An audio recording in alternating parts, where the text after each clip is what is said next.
500 आणि हजाराच्या नोटा बंद करून मोदींनी काळ्या पैशांबाबत सर्जिकल स्ट्राईक केल्यानंतर आता बँकाही पुढे सरसावल्या आहेत. 8 पेक्षा जास्त बनावट नोटा सापडल्यास संबंधितावर कारवाई करण्यात येईल.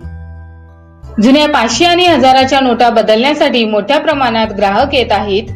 जर त्यांच्याकडे 8 पेक्षा जास्त बनावट नोटा आढळल्या तर त्या संदर्भात पोलिसांना माहिती दिली जाणार आहे.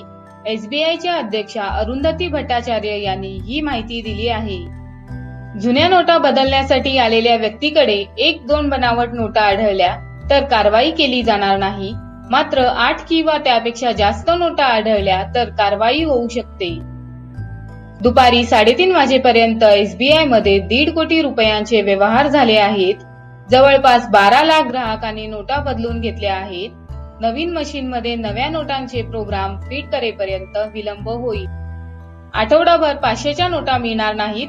त्या परिस्थितीत 2000 रुपयांच्या नोटा दिल्या जातील.